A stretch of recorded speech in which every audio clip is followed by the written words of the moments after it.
안녕하세요. 행복한 일개미 엄마 39세 여자입니다. 요즘 날씨가 참 춥죠. 올 한 해 날씨는 유난히 예측하기 어려웠네요. 이제 좀 추워지나 보다 싶으면 따뜻하다 못해 덥고 어느 날에는 갑자기 눈이 내리고 말입니다. 어느덧 한 해의 마지막인 12월이네요. 여러분에게 12월은 어떤 달인가요?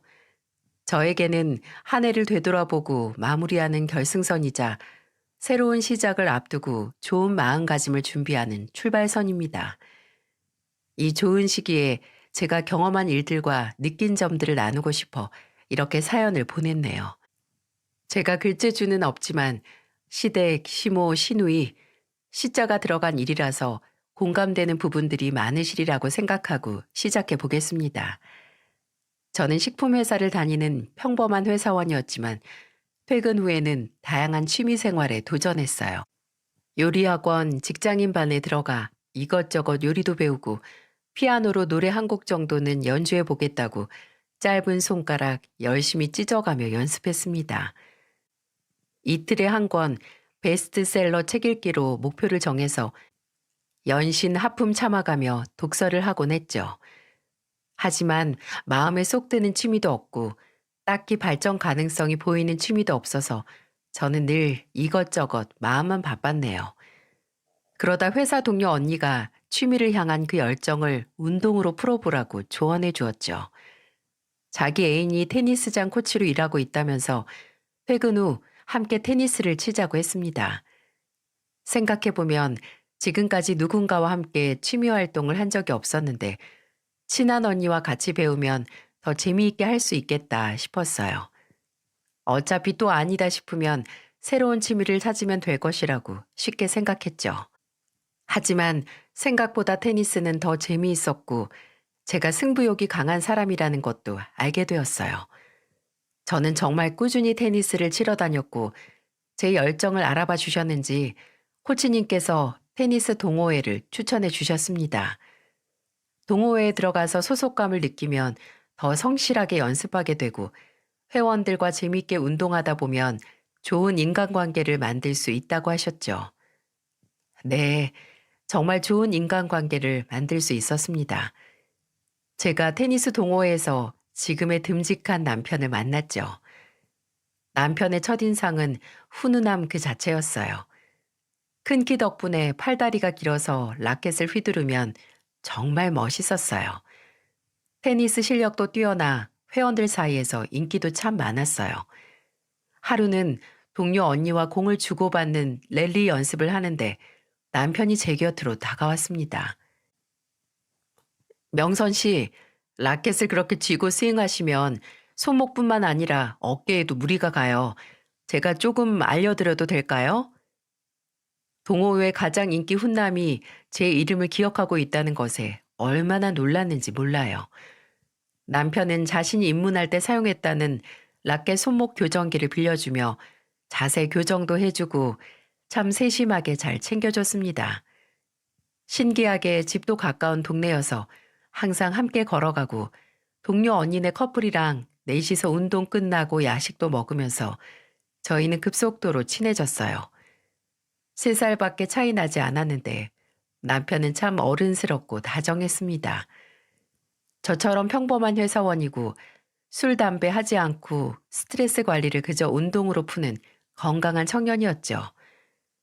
남편은 입문용 라켓으로 좋다며 라켓도 선물해주고 제가 넘어지기라도 하면 빠르게 달려와 다친 곳은 없는지 살뜰하게 챙겨주곤 했습니다.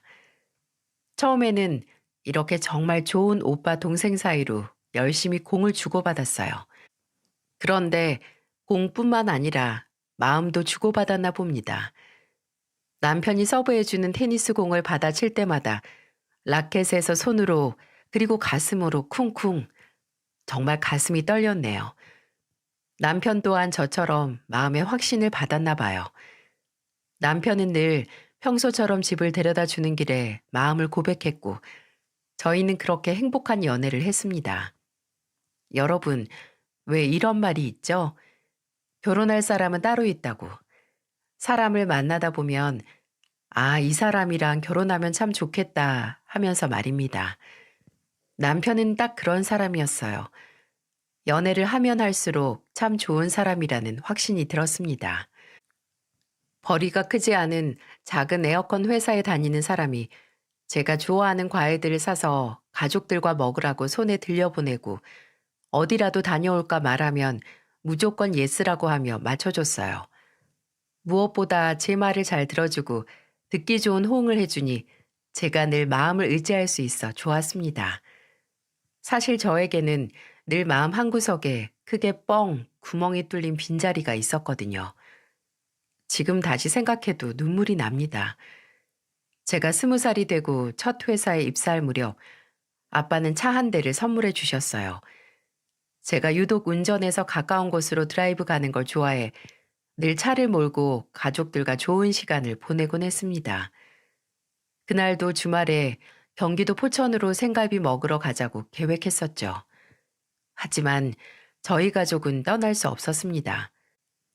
정말 허무하게 하루아침에 아빠가 급성 폐혈증으로 돌아가셨거든요.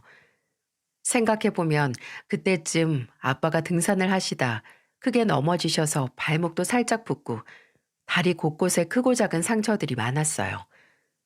아빠는 집에서 대충 약 바르고 파스 뿌리면 그만이다 하시며 가볍게 넘기셨는데 그게 원인이 되지 않았을까 싶네요. 그 뒤로 아빠는 감기 몸살까지 왔다고 누워서 잠만 주무셨습니다. 워낙 태어나셨을 때부터 면역력이 약하셔서 잔병 치레가 많으셨던 우리 아빠. 그래서 집에서 자가 치료한답시고 약 하나를 털어먹고 잠에 드시곤 했죠. 그렇게 대수롭지 않게 넘긴 상황들이 후회되고 저희 가족들 모두 자신을 탓하며 슬픔 속에 빠졌습니다. 아빠가 선물해 주신 차는 혹시라도 망가질까 아까워 많이 타지도 못했어요. 이렇게 허무하게 가실 줄 알았다면 제 차 사주시지 말라고 본인을 위해 쓰시도록 이야기했을 텐데 정말 슬프고 힘들었어요. 이런 아픔을 남편에게 털어놓았고 남편은 말없이 저를 안아주며 가족들 탓이 아니라고 말해주었어요. 그뿐만 아니라 남편은 평생 딸 둘을 책임지기 위해 뜨거운 콩나물 국밥 팔아가며 본인 인생 희생하신 친정엄마도 참 많이 챙겨주었습니다. 자식 위해서 홀로 열심히 돈 버셨을 거 생각하면 너무 마음이 아프다. 그리고 당신도 처제시청 공무원 합격하기까지 뒷바라지 해주면서 얼마나 고생했어. 그거 절대 쉬운 일 아니야. 아무리 가족이라도 힘든 순간들이 얼마나 많아. 듣기 좋은 말뿐이라고 해도 저는 남편의 이런 부분이 참 좋았어요. 혹시 여러분도 아실까요? 가장 듣고 싶은 말을 제때 해주는 게 얼마나 큰 위로와 힘이 되는지 말입니다. 그게 다가 아니라 남편은 마치 저희 친정의 새로운 가장이 된 것처럼 든든하게 존재해줬어요. 엄마, 여동생, 그리고 저. 이렇게 새 여자가 살아가면서 남자가 필요한 순간들이 생기기 마련인데 그때마다 남편은 아빠의 빈자리를 대신해줬습니다. 엄마 식당에 취객 아저씨와 입씨름하는 순간 장고장이 심한 보일러 수리, 심지어 여동생이 교통사고가 나 상대방 운전자와 합의를 할 때도 보험사보다 더 일찍 도착한 사람이 바로 남편이었어요. 하지만 남편이 아빠의 빈자리를 대신해 줄 수 없는 순간이 있었습니다. 바로 저희 결혼식 때 말이죠. 신부 입장을 홀로 해야 하는지 남편과 동반 입장을 할지 참 고민이 되면서 자연스레 아빠 생각이 많이 났습니다. 남편은 제가 예쁜 주인공으로 주목받으며 버질로드 중간까지 걸어오면 자신이 재빠르게 뛰어가 무릎 꿇고 고백하는 이벤트를 하겠다고 말했어요.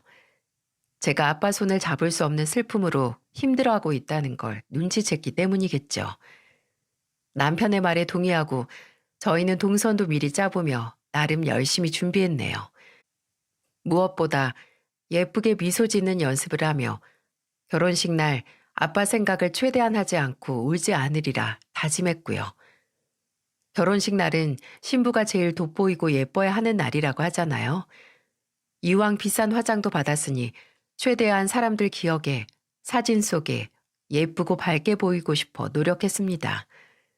사실 엄마한테 좋은 모습만 보여드리고 싶었던 거죠. 나 하나도 안 슬프다. 아빠의 빈자리로 전혀 힘들지 않다. 이렇게요. 가능하면 엄마를 쳐다보지 않으려고 노력했습니다. 저도 모르게 왈칵 눈물이 쏟아질까 무서웠죠. 하지만 도저히 엄마를 안 쳐다볼 수 없었습니다. 엄마가 너무 펑펑 우시는 거예요. 신부행진에 남편과 준비한 퍼포먼스도 엄마 눈에는 아빠의 빈자리가 느껴지셨나 봅니다.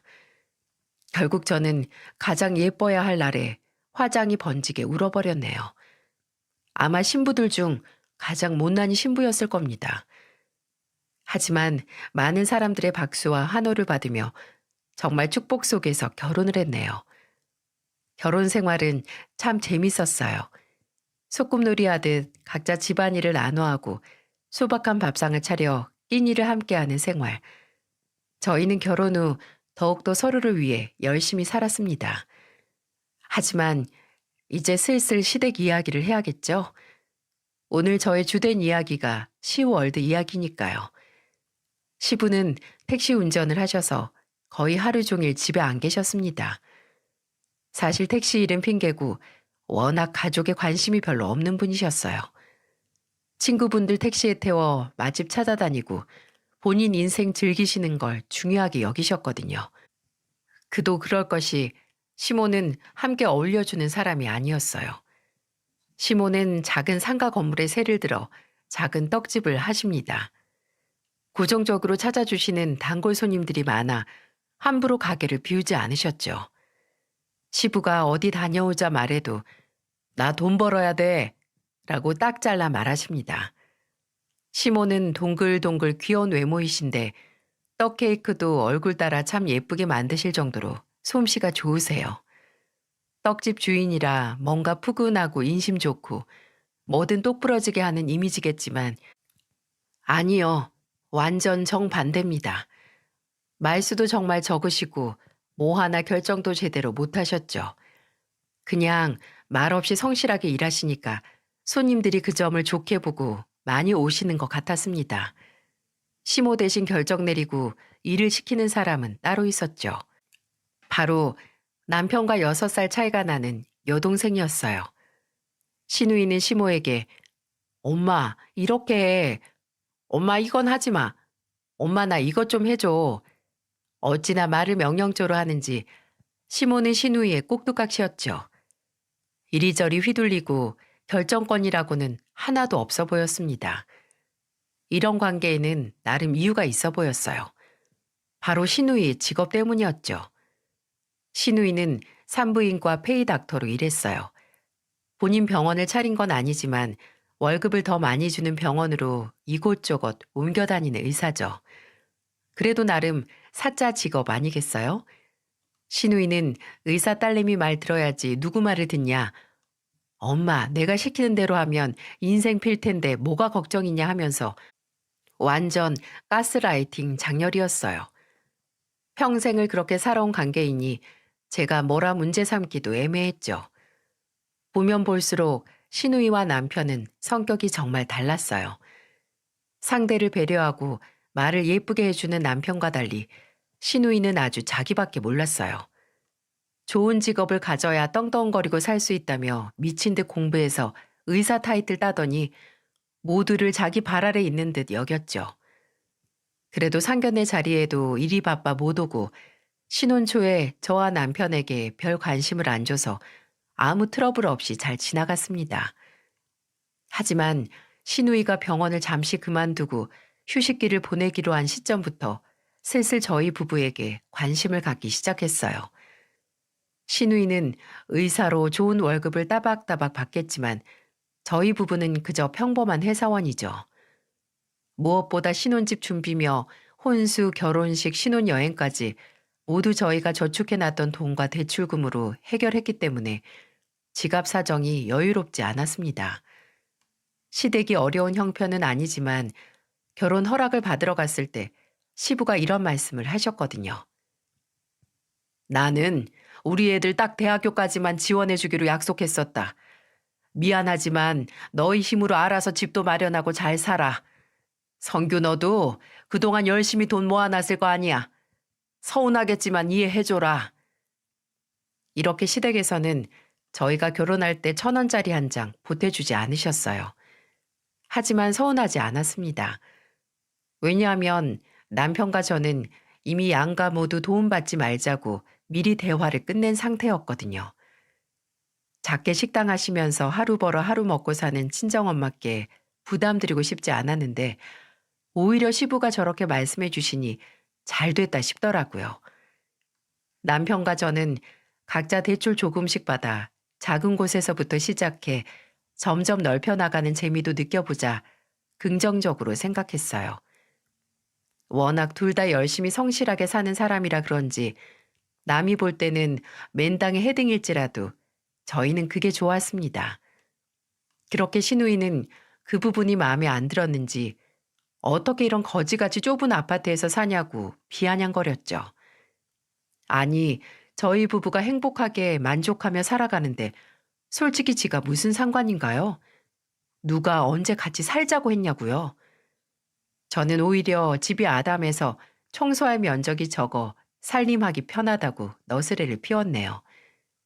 아가씨는 청소를 잘 안 하셔서 모르시나 보다라고 저도 똑같이 비아냥거렸죠.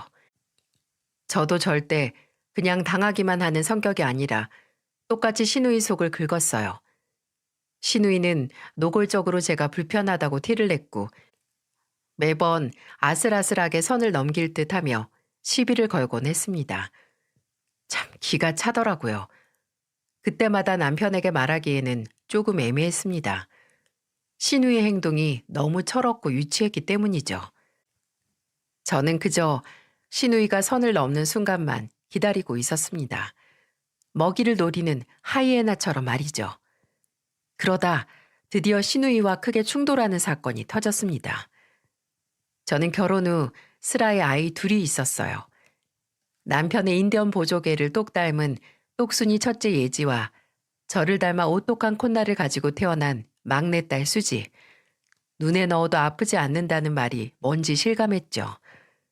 남편은 큰아이를 임신했을 때부터 딸을 바랬어요. 왜 요즘은 남아 선호사상이 아닌 여아 선호사상이라는 말이 있잖아요. 그만큼 딸이 귀하고 딸을 원하는 사람들이 많다는 거죠. 근데 시모와 시누이는 아니었나 봅니다. 저는 둘째를 출산하고 나서 큰딸이 걱정이 되어 집에서 요양을 했어요. 두 번째 출산이라 처음보다 쉬울 거라 생각했고 남편도 정말 많이 도와줘서 어려움이 없었습니다. 하지만 모유 수유를 하는 중에 생각지도 못하게 전몸살이 심하게 찾아왔죠. 남편은 모유 수유로 고생하는 저를 위해 우족탕을 사왔고 저도 그 정성에 보답하기 위해 열심히 먹었는데 그게 과했는지 유두백반이 생겼습니다. 모유 수유 중 기름진 음식 섭취가 과하면 생기기도 한다는데 수유할 때 수백 개의 바늘에 찔리는 듯한 강한 통증과 뜨거운 열감까지 너무 힘들었어요. 눈물이 줄줄 흐르더라고요.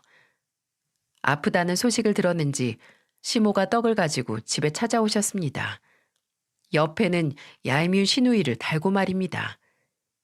저는 둘째 아이 낮잠을 재우고 남편이 전날 끓여준 미역국으로 대충 끼니를 해결하고 있었어요. 시모는 이렇게 대충 먹으니 저지 정상적으로 돌겠냐고 잔소리를 하시기 시작하셨어요. 살림은 제대로 하고 있냐며 짜증도 부리셨죠. 원래 시모가 이렇게 직접적으로 싫은 소리를 하시는 성격이 아닌데 시누이가 옆에서 쏘삭거린 것이 분명했습니다. 시누이는 그저 시모가 가져온 떡을 질겅질겅 씹으며 재밌다는 듯 곁눈질로 바라보더라고요. 그리고 내가 참다 말한다. 너 우리 집 대 아니일 거야? 아들 하나 낳아야지. 남들은 아들 낳아서 떵떵거리며 잘만 사는데 너는 왜 매번 딸을 낳아? 첫째가 딸인 건 아쉬운 내색 안 하고 잘 넘겼어. 근데 두 번째도 딸이면 어쩌자는 거야? 어머님, 무슨 말씀을 그렇게 하세요? 어머님도 딸 낳으셨으면서 어떻게 그런 말을 하세요? 그래, 나도 딸 낳았지. 근데 난 아들도 낳았잖아. 가만히 있어봐. 얘 성이야. 사돈이 딸만 둘 낳은 거 보니 이것도 뭐 유전 아니냐? 시모는 답 안 나오는 망언을 하다 신우이에게 지원 사격을 바라는 듯 말을 걸었습니다. 어머, 그러게. 올케 언니, 진짜 조금 이상하다. 아들 못 낳는 재주도 유전인가 봐. 참, 나 진짜 어이가 없어서. 아가씨, 산부인과 의사 맞아요? 아이 성별 결정하는 건 남자가 가진 염색체로 결정이 나는 건데 혹시 모르는 건 아니죠? 어머님, 잘 들으셨어요?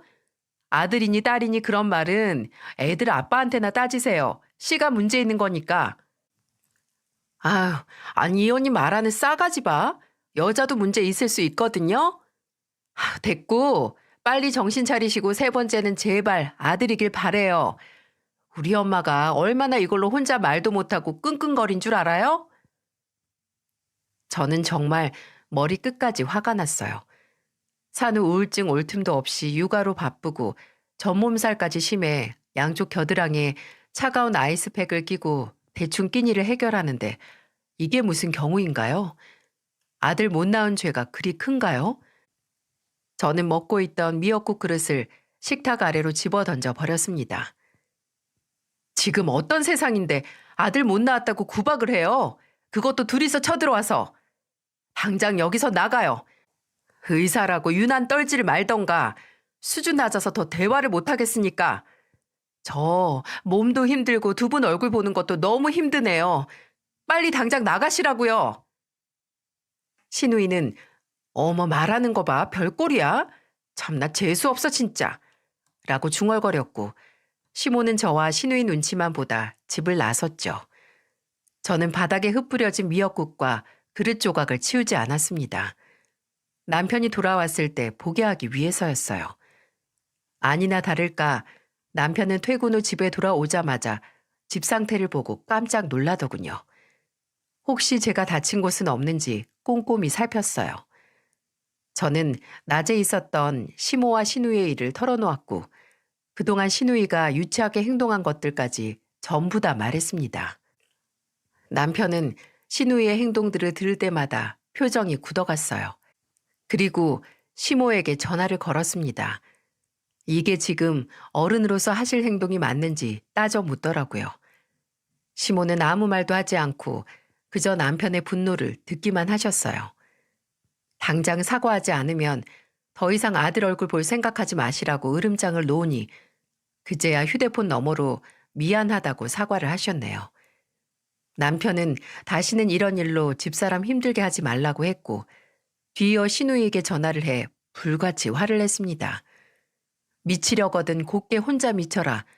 출산하고 몸조리하고 있는 언니한테 그게 할 소리냐. 너 이거 지금 싸우자는 거 아니냐. 평소에 서로 전화통화 한 번 안 하는 남매 사이인데 처음으로 남편이 무섭게 화를 내니 신우이는 꼬리를 팍 내렸습니다. 하지만 사람은 역시 쉽게 안 변한다고 하잖아요. 전화를 끝내자마자 신우이는 저에게 문자를 보냈습니다.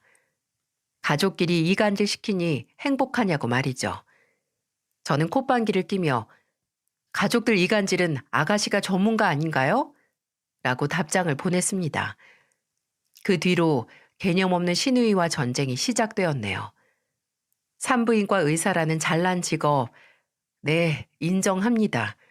하지만 여러분, 아무리 잘난 직업을 가지고 있고 돈을 많이 번다고 해도 인성이 똑바르고 사람다워야 하는 거 아닐까요? 자기가 얼마나 잘 사는지 모르지만 이 세상 모든 게 자기 중심으로 흘러야 하고 여왕처럼 구는 게 겸손하지 못하고 사람 되려면 아직 멀었다 싶었습니다.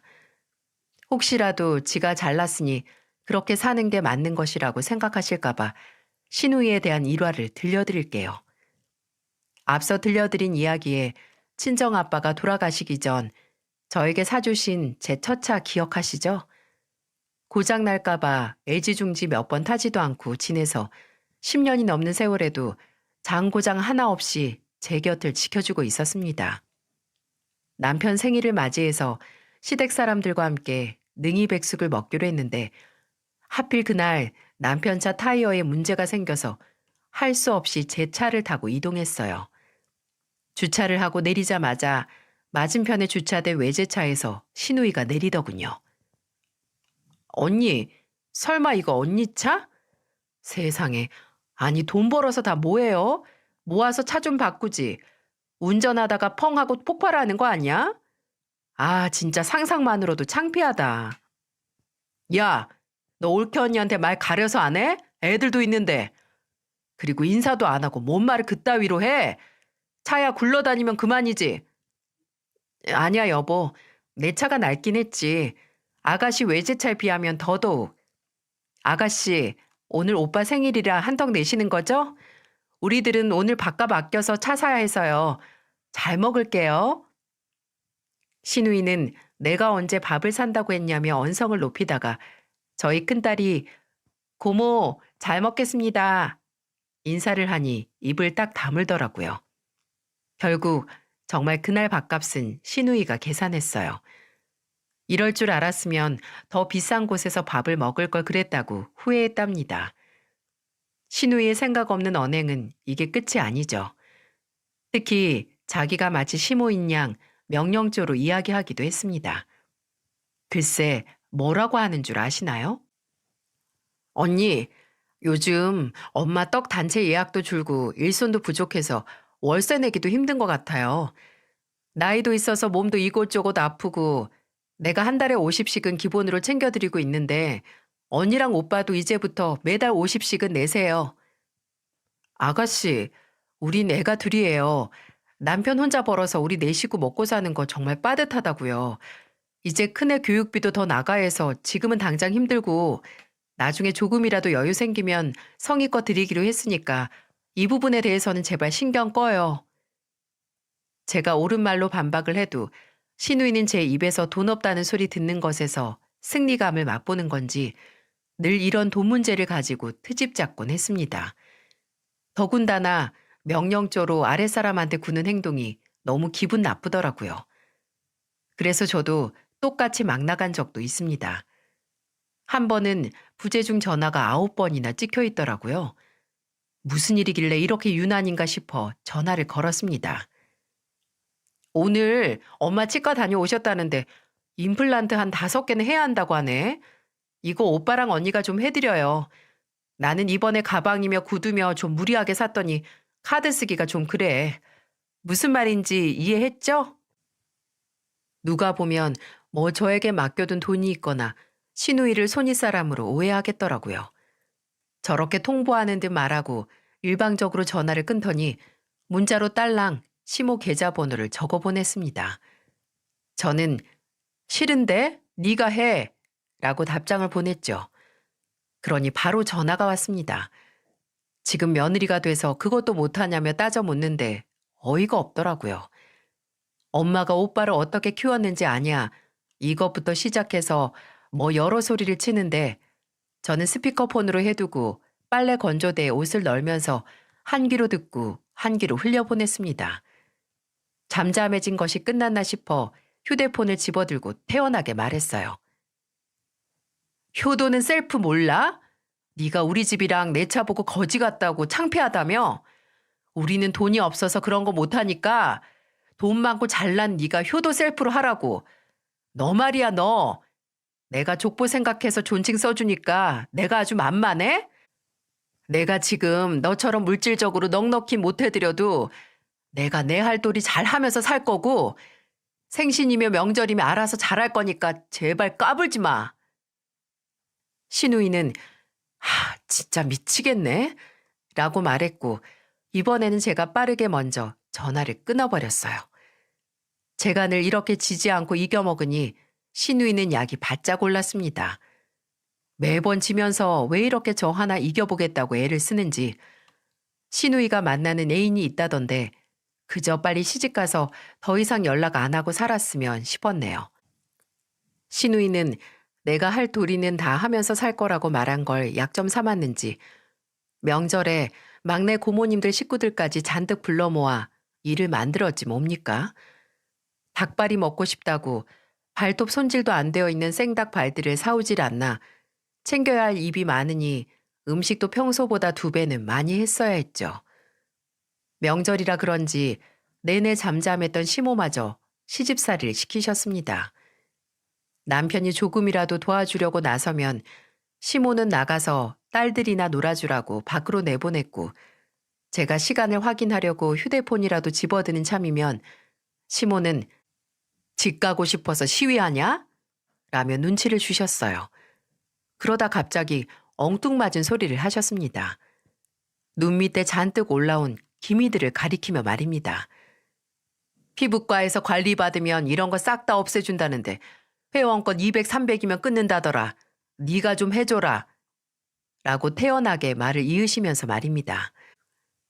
저는 제가 지금 쓰는 스킨 로션 겨우 2만 원짜리다 말씀 못 드렸지만 남편 회사 일이 줄어서 급여가 밀려서 나올 때도 많고 여유가 없다 솔직하게 말씀드렸어요. 시모는 저를 빤히 쳐다보시면서 진짜 200, 300도 못 해주냐고 되물으셨죠. 어머님, 지난 생신 때 저희가 용돈 50만 원 현금으로 봉투를 해드렸잖아요. 아버님 생신 때도 그렇고요. 저희 그거 정말 큰 돈이었어요. 대출금도 많고 아이들 교육비도 만만하지 않아요. 대신 둘째 수지 조금만 더 크면 저도 일 시작할게요.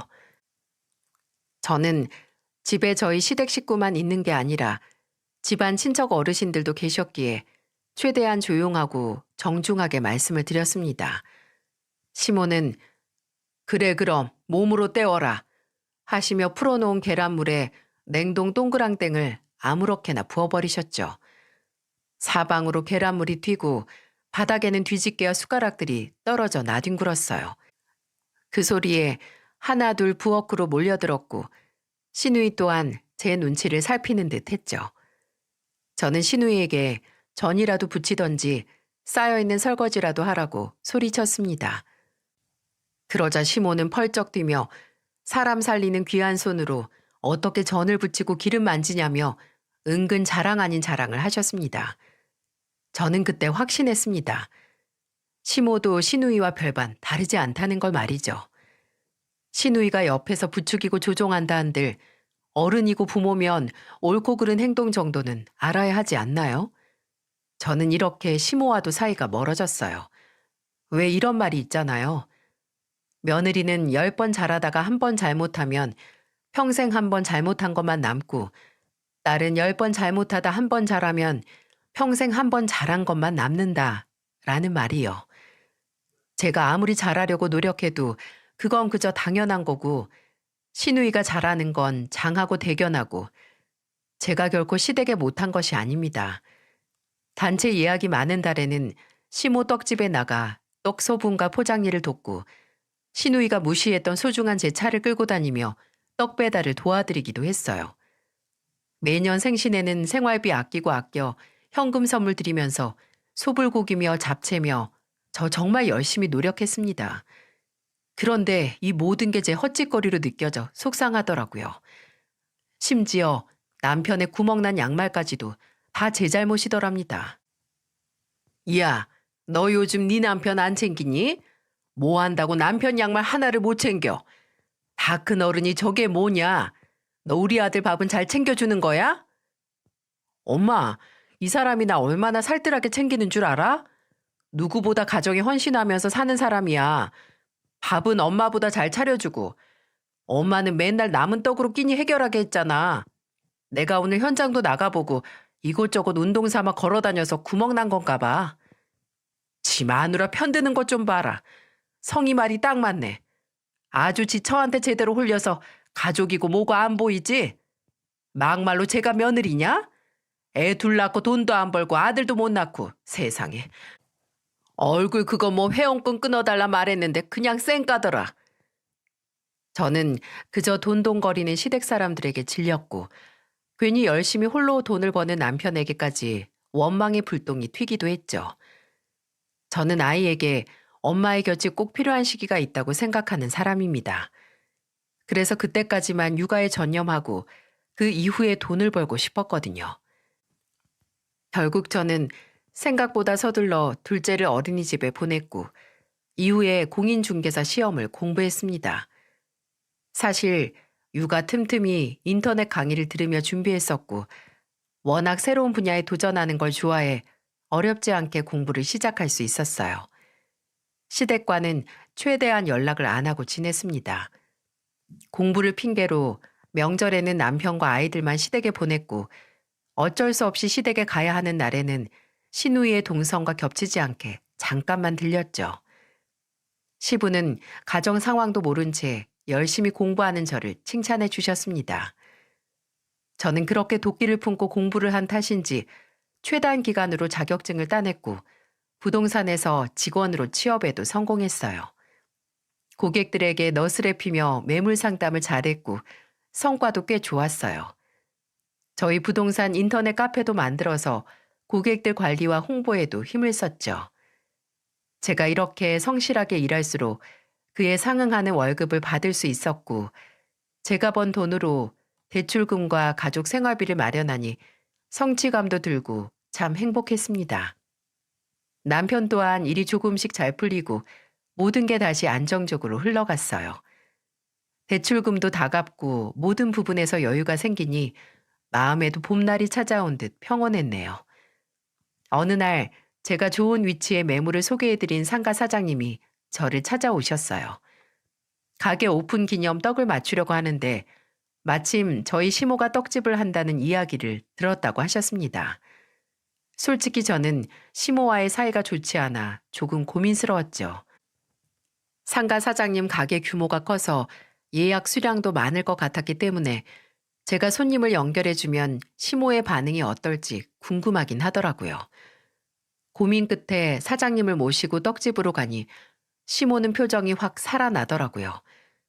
능력 있는 며느리 덕분에 오랜만에 큰 예약을 받았다고 말입니다.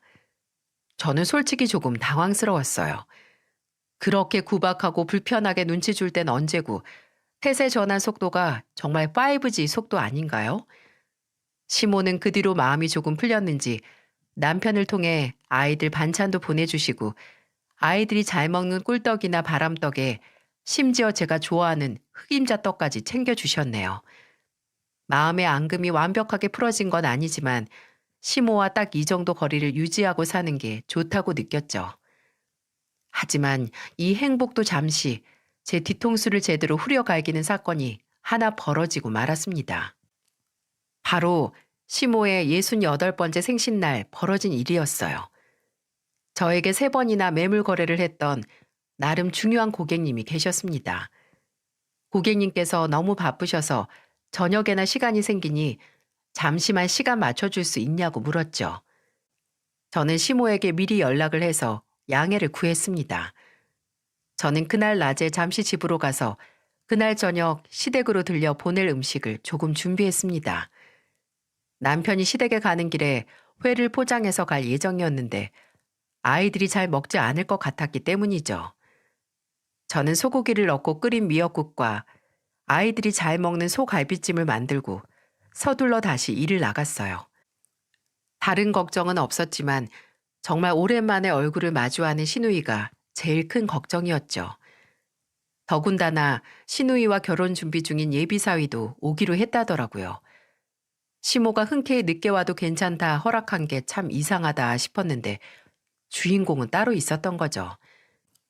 얼마나 잘난 사람인지 궁금하기도 해서 서둘러 상담을 끝내고 저는 시댁으로 향했습니다. 제가 매년 생신 때 드리는 현금 50만 원을 찾아 봉투에 넣어가기로 했는데 늦게 온 마당에 봉투만 덜렁 들고 가는 것이 좀 민망해서 남편에게 살짝 연락을 했습니다.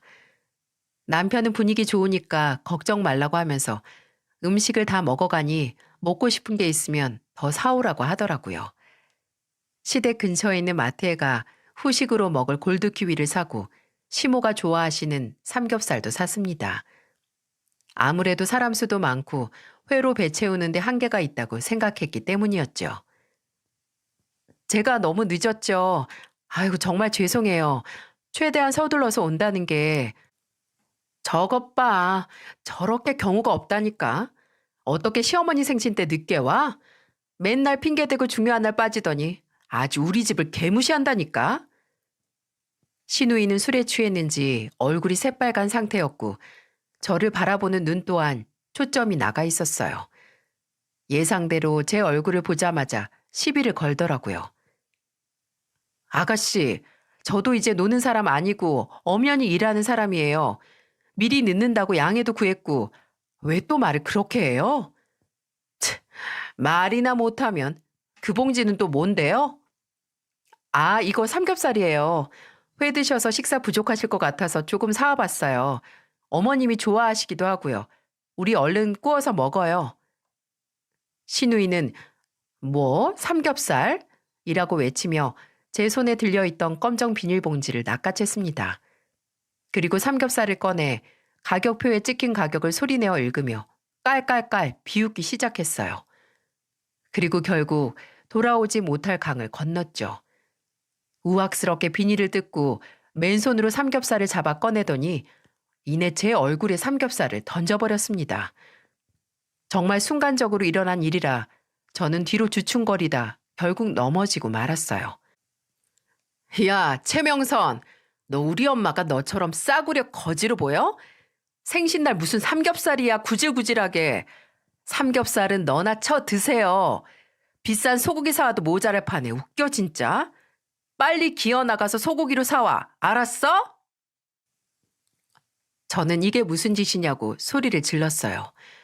시부와 시모 모두 깜짝 놀라 식탁에서 일어나고 거실에 앉아있던 제 딸들도 울먹거리기 시작했죠. 예비 사위로 인사 온 남자는 신우이 팔을 당기며 그만하라고 말렸어요. 하지만 진짜 말려야 할 사람은 따로 있었습니다. 바로 제 남편 말이죠. 남편은 신우이의 멱살을 잡고 소리쳤습니다. 너 진짜 죽고 싶어? 당장 언니한테 무릎 꿇고 싹싹 빌어. 내가 사오라고 했다. 여태 네가 주둥이로 처먹은 고기 전부 다 이 사람이 준비한 거고. 그렇게 잘난 넌 뭐 준비해 왔어? 작은 케이크 딸랑 하나 들고 와? 오빠, 이거 호텔에서 엄청 유명한 케이크야. 돈이 얼만 줄 알아 지금? 너 언제까지 그렇게 여왕 노릇하며 개념 없이 살래? 언니한테 사과 안 하면 너 진짜 끝이야. 저는 자리에서 일어나 침착하게 남편과 신우이에게 다가갔어요. 여보, 그만해. 그냥 내가 처리할게. 이런 인성 쓰레기 함부로 건들면 손에 냄새 안 빠져. 야, 너 이번에 제대로 선 넘었네. 방금 네가 선빵 날렸지? 이제는 쌍방이야. 억울하면 신고해. 어금니 꽉 깨물어. 저는 신우이의 뺨을 강하게 내리쳤고 신우이는 제 머리채를 움켜쥐었습니다. 저도 가만히 있을 수 없어 신우이 머리채를 아주 야무지게 잡아 뜯었어요. 거실 바닥을 뒹굴고 다니며 시모 생일은 아주 개 난장판이 되었습니다. 딸들은 엉엉 울며 엄마 죽지 마 라고 소리쳤고 시모도 아이고 아이고 곡소리 내며 우셨죠. 시부와 예비사위가 신우이를 양쪽에서 붙잡고 저는 남편 품에 안긴 상태로 상황이 마무리되었습니다. 제 손에는 신우이의 머리카락이 잔뜩 뜯겨 있었어요. 애둘 억척 아줌마를 지가 무슨 수로 이기겠냐고요? 아마 주변에서 말리지 않았으면 신우이는 척추가 꺾여 구급차에 실려갔을 겁니다. 그간에 묵혀두던 체증이 한 방에 내려가면서 속이 다 시원했어요. 저희 부부는 아이들을 데리고 서둘러 집으로 돌아갔습니다. 집에 도착해 아이들을 재울 동안 남편은 신우이에게 문자를 보냈더라고요. 당장 언니한테 무릎 꿇고 사죄하지 않으면 정말 나 죽고 너 죽는 거라고. 의사 노릇 계속하고 싶으면 사과하라고 말입니다. 남편은 분이 풀리지 않는지 씩씩거리다가 이내 제 앞에 무릎을 꿇고 사과를 했어요. 이게 다 내 잘못이야. 내가 당신 고생만 시키고 진짜 면목이 없다. 중간에서 남자가 잘해야 하는 건데 내가 가정에 관심 없는 우리 아버지랑 다를 게 뭐야. 여보, 내가 정말 미안해. 신우이는 연락도 없고 사과도 없는데 누구보다 가정에 충실한 제 남편이 무릎을 꿇고 있으니 참 마음이 답답했습니다. 그 뒤로 신우이도 시모도 끝까지 연락이 없었고 사과도 없었어요. 무소식이 희소식이다 생각하며 더 잘된 거다 여기자 마음 먹었는데 정말로 뜻밖의 반가운 희소식을 전했어요. 남편이 그날 이후 시댁 이야기를 꺼내지 않더니 어느 날 문득 이런 말을 하더라고요. 결혼을 준비 중이던 시누이가 애인에게 파혼을 당했다고 말입니다. 남자가 치를 떨면서 네 성질 진짜 다시 봤다. 이 한마디 남기고 떠나갔다고 하네요. 아무래도 제 얼굴에 삼겹살을 던졌던 그날 사건이 큰 이유가 되었겠죠? 제 덕분에 멀쩡한 사람 인생 하나 살렸네요. 저는 그 잘난 의사도 아닌데 말입니다. 시누이는 며칠째 병원에 휴가까지 내고 집에서 울기만 한다고 했어요. 이거 정말 살아있는 인과응보 아닌가요? 시누이가 제발 그 인성 좀 고쳐서 똑바로 살았으면 좋겠는데 다들 아시다시피 사람을 고쳐 쓸 수도 없고 쉽게 변하지도 않잖아요. 별다른 기대도 안 하고 그저 다시는 저와 엮일 일 없으면 좋겠다고 생각했어요. 시모 또한 딸 자식 그렇게 키우신 책임이 있으시면서 연락 하나 없다는 게 참 어이없었는데 매일을 울며 불며 난리치는 시누이 때문에 그런가 보다 애써 무시했죠. 그런데 이런 제 마음의 소리가 시모 귀에도 들어갔는지 갑자기 연락도 없이 제가 일하는 부동산에 시모가 찾아오셨어요. 다행스럽게도 다른 직원들은 매물 상담을 위해 밖으로 나간 터라 잠시 들어오시라고 했습니다. 손님용으로 내어드리는 믹스커피를 테이블에 올려놓자 시모는 눈물을 흘리셨어요. 시모는 지금까지 네가 느낀 속상함 전부 다 안다며 미안하다고 사과를 하시더군요. 내가 딸 말만 믿고 너한테 그렇게 하는 게 맞는 일이라고 어리석게 생각했다며 말을 이으셨습니다. 시누이는 제 예상대로 틈만 나면 시모에게 전화를 걸어서 가스라이팅을 했더라고요. 직장 동료네 며느리는 이런다더라. 엄마는 언제까지 아무 말 안 하고 살 거냐. 우리가 안 나서면 오빠도 아빠처럼 가정에 소홀하게 굴고 인생 망친다. 여태까지 자식 키운 거 보상은 받아야 할 거 아니냐. 참 많이도 떠들었더군요. 거기에 더 황당했던 건 따로 있었습니다. 사실 그 일이 있고 나서 너한테 사과하고 싶어서 여기 주변을 서성이는데 네가 식당에서 어떤 남자랑 밥을 먹으면서 막 웃고 있더라고. 나는 또 성의일로 네가 화가 나서 성규 몰래 바람피는 것 같다고 오해했지 뭐야. 어찌나 네가 원망스럽고 밉던지. 이게 정말 무슨 소리인지. 저는 너무 어처구니가 없어서 그대로 굳었습니다. 시모는 그 모습을 사진 찍었고 남편을 따로 불러 제 외도 사실을 고발하셨다고 하네요. 제가 설마 사랑하는 아이 둘을 두고 바람을 폈을까요? 함께 있던 남자는 같은 부동산에서 일하는 남자 직원이었고 남편은 펄쩍 뛰며 제발 그만하셔라. 이제 더 이상 연락하지 말라고 화를 냈더랍니다. 시모는 그 사실에 너무 부끄럽고 미안해서 저를 찾아왔다고 하더라고요. 연신 사과하는 시모에게 그렇게 사죄하셔도 결국 변하는 건 없다고 단호하게 말했어요. 남편 결정에 따라 저도 더 이상 연락 안 드리겠다고 말했죠. 시모도 제 단호한 말에 쉽게 뒤돌아 가시더라고요. 쏟아진 물 다들 아시죠? 시모와 시누이 그리고 저, 이 관계는 이미 쏟아진 물이죠. 쏟아진 물은 주워 담을 수 없는 것처럼 사람이 한 번 뱉은 말이나 이미 저지른 일은 다시 되돌릴 수 없습니다. 그렇기 때문에 항상 말과 행동을 신중하고 현명하게 해야 나중에 후회를 하지 않겠죠. 뒤돌아 생각해 보니 저도 시모와 시누이에게 한 행동들이 완벽히 100점짜리는 아니라고 생각합니다. 그러니 저도 더 현명하게 살아가도록 노력해야겠죠. 제게는 예쁜 딸들이 둘이나 있으니 제가 올바르게 열심히 살아야 그 모습을 본보기 삼아 성장하지 않을까 싶습니다. 저희 부부는 매일 밤 집 근처 공원을 산책하며 이야기를 나누곤 해요. 이제 진짜 우리 가족만 생각하며 열심히 살아보자고요. 집도 더 넓은 곳으로 이사도 가고 언젠가 제 부동산도 따로 차리겠노라 목표도 세웠습니다. 무쇠도 갈면 바늘 된다라고 꾸준히 노력하면 아무리 어려운 일도 이룰 수 있다고 하잖아요. 남편이나 저나 늘 그래왔듯 서로에게 자식에게 헌신하며 열심히 일하고 싶습니다. 저 지금 무척 후련하고 행복하거든요. 여러분들도 쏟아진 물을 생각하며 말과 행동을 되돌아보시면 어떨까요?